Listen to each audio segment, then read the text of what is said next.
Guys मकाती में आप जब भी आ रहे हो मनीला में तो जस्ट आप स्काईवे यूज़ करना, बिकॉज बहुत ही फास्टेस्ट वे है, वरना आप ट्रैफिक में ऐसे फंस जाओगे कि बाप रे बाप। लाइक मुंबई और दिल्ली में जैसे अपनी ट्रैफिक रहती है वैसे ही ट्रैफिक यहाँ पे भी है मनीला में, लेकिन अपनी ट्रैफिक कैसे मूविंग रहती है, हर एटलीस्ट 1 मिनट में थोड़ा सा आगे जाते रहते हैं, लेकिन यहाँ पे कैसे आप अगर रुक गए तो 10-15 मिनट वहीं पे रुकने वाला हो। सो जस्ट मेक श्योर कि आप जब भी एयरपोर्ट से मकाती आ रहे हो, मकाती सिटी, तो फ्लाईओवर बस यूज़ कर लेना। इट्स लाइक 10 मिनट का ही रास्ता हो जाता है, वरना मैं आते वक्त मैंने 35 रुपीज़ पे नहीं किया था, मुझे लाइक लिटरली 2 घंटे लग गए थे। लेकिन अभी फ़िलहाल मैं जा रहा हूँ एयरपोर्ट वापस, और मुझे कितना लाइक 10 मिनट ही दिखा रहा है, 10 या 15 मिनट। ओनली 11 किलोमीटर है, ये याद रखना। और सिर्फ 300 पैसों है, आते वक्त भी 300 पैसों थे और अभी भी 300 पैसों। तो पैसों में तो कुछ डिफरेंस नहीं है, लेकिन yup just a tip.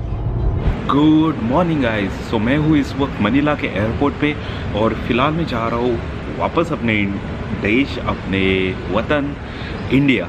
So yes, ये वैकेशन जो था 9 डेज़ का कंप्लीट होने आ रहा है, और 9 या 10 डेज़ का, और इसमें मैंने 3 कंट्रीज़ बेसिकली एक्सप्लोर की है। जैसे कि आपने मेरी पूरी सीरीज़ देखी ही होगी। मैं पहले गया था सिंगापुर, और फिर बाली इंडोनेशिया, और फिर Manila Philippines itself. So yup, बहुत अमेजिंग था। इतने सारे लोग मुझे मिले हैं, इतने अच्छे लोग मिले हैं बेसिकली, लाइक लिटरली वो मेरे लाइक बेस्ट फ्रेंड्स की तरह बन गया है। तो यप, इट बहुत अमेजिंग था ये जर्नी। सो एक बार मैं ओके वेट सो ये जो पूरी जर्नी थी, मैं आपको पूरा खर्चा बता देता हूँ। सो बेसिकली जो मेरा टिकटिंग प्राइस है वो ऑलमोस्ट 28,000 हो गया था। The reason behind that is कि मैंने 7 फ्लाइट्स बेसिकली ली है, जो मुंबई से चेन्नई में थी, Chennai to Singapore, then Singapore to Bali, फिर बाली से मनीला, और फिर यहाँ से अभी मैं जा रहा हूँ Manila to Kuala Lumpur, Kuala Lumpur to Hyderabad, Hyderabad से फिर मुंबई।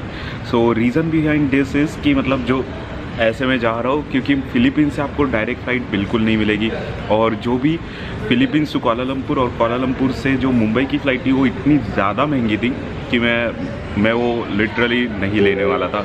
और इसलिए मैंने सोचा कि थोड़ी जर्नी एक्सटेंड हो जाए, चल जाएगा। बस 4 घंटे एक्सटेंड हो रहे थे, तो मैंने बोला ठीक है चलेगा, कोई इतना दिक्कत की बात नहीं है। सो यप, वो पूरी फ़्लाइट की जर्नी जो थी, ये जो रिटर्न फ़्लाइट है वो सबसे महंगी थी बेसिकली।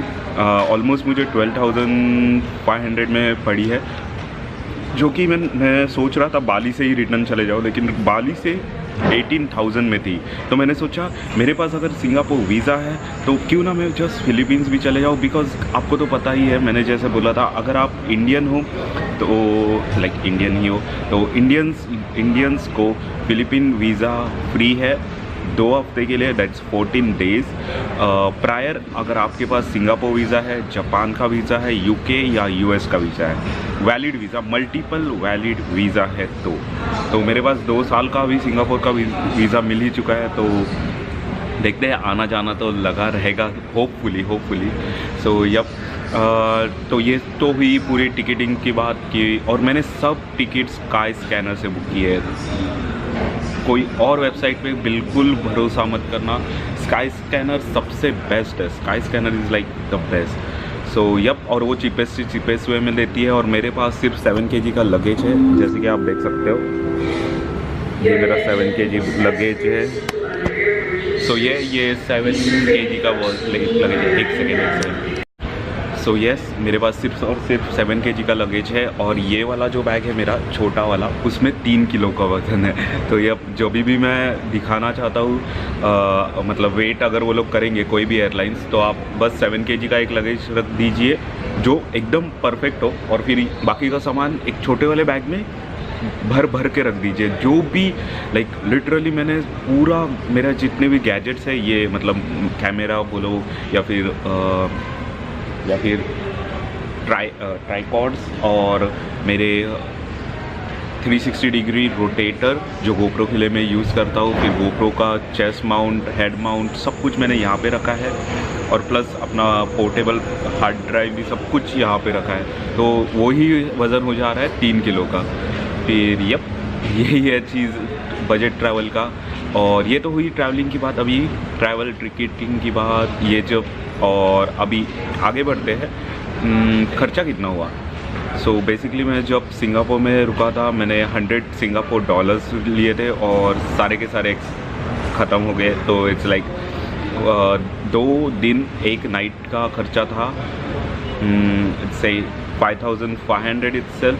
जी हाँ, सिंगापुर बहुत ज़्यादा एक्सपेंसिव है, बहुत ज़्यादा एक्सपेंसिव। आपको लगेगा कि हाँ जी अब जा रहे हैं सिंगापुर और इतना खर्चा नहीं होगा, लेकिन नहीं, रहने का भी खर्चा बहुत है, बहुत ही एक्सपेंसिव है। लेकिन बहुत प्यारा देश है, बहुत छोटा है लेकिन बहुत प्यारा है। मुंबई जितना ही है बेसिकली। आप just north to south like 2-3 दिन बहुत ज़्यादा हो जाएंगे सिंगापुर के लिए। 3 दिन में आपका सिंगापुर कंप्लीट हो जाएगा। सो ये उसके बाद मैं गया बाली में मैंने स्टे किया था कूटा सेलिब्रेस हॉस्टल, बहुत अच्छा हॉस्टल है, वहीं पे रुकना कूटा में। और फिर वहाँ से गया था नूसा आइलैंड, नूसा लैम्बोंगन वगैरह वो सब घूमने। तो बाली का खर्चा मेरे पास, मैंने $200 बेसिकली एक्सचेंज किए थे, 250 बेसिकली, सॉरी, जो 18,000 थे, 18,000 रुपीज़ ऑलमोस्ट। सो 18,000 बाली में और 5,000 यहाँ पे 23, और फिर यहाँ पे 30 हो जाते हैं अभी तक। 55 पकड़ लो, 55 हो गए। और अभी यहाँ पे मैंने $100 एक्सचेंज किए थे, दैट इज़ इक्वल टू 5,200 पैसोस, या फिर अपने इंडियन करेंसी में 7,000, दैट्स लाइक 62,000 सो जी हाँ, मेरा ये पूरा ट्रिप 62,000 में हुआ है। द रीज़न बिहाइंड इतना ज़्यादा हो गया क्योंकि यहाँ पे 3 कंट्रीज़ थे, और लास्ट टाइम थाईलैंड मलेशिया में मेरा ऑलमोस्ट 45-50 तक ही हुआ था, क्योंकि 2 ही कंट्री थे और डायरेक्ट फ्लाइट थी और चीप वे में मिली थी। तो ये जो रिटर्न फ्लाइट है वो मुझे बहुत ज़्यादा कॉस्टली पड़ी है। तो जस्ट याद रखना कि आप अगर फिलीपींस से वापस जा रहे हो तो थोड़ा सा फ्लाइट के रेट्स की ओर ध्यान देना, पहले चेक करना, क्योंकि वो बहुत ये होते रहते हैं, वैरी होते रहते हैं। बिकॉज सीन कैसा है कि मैंने जो फ़्लाइट बुक की है वो मुझे 12,500 में आई थी, और द वेरी नेक्स्ट डे जब मैंने देखा कि मतलब फ़्लाइट रेट एक बार फिर से चेक कर लेते तो 11,500 हो गई थी, तो 1,000 का फ़र्क हो गया था। तो अब प्लीज़ ये फ़्लाइट टिकट्स एकदम परफेक्ट टाइम पे ये करना। 1 या 1.5 महीने पहले बहुत चीप रहती है। सो ये रही पूरी मेरी ट्रिप की आइटिनरी इटसेल्फ। अगला वीडियो मैं बताने वाला हूँ कि ट्रांजिट वीज़ा लगता है या नहीं, बिकॉज द थिंग इज़ मैं यहाँ से जा रहे वाला हूँ कुआलालंपुर। सो लेट्स सी अगर ट्रांजिट वीज़ा लगता है कि नहीं वहाँ पे, क्योंकि मुझे भी कोई आइडिया नहीं है। सब लोग बोल रहे हैं नहीं लगता, लेकिन मैं नेक्स्ट वीडियो ट्रांजिट वीज़ा के ऊपर बनाऊँगा। और फिलहाल मैं जा रहा हूँ कुआलालंपुर। सी यू, और लाइक करके जाना, सब्सक्राइब द चैनल अगर ये इन्फॉर्मेशन आपको अच्छी लगी तो। So please good bye.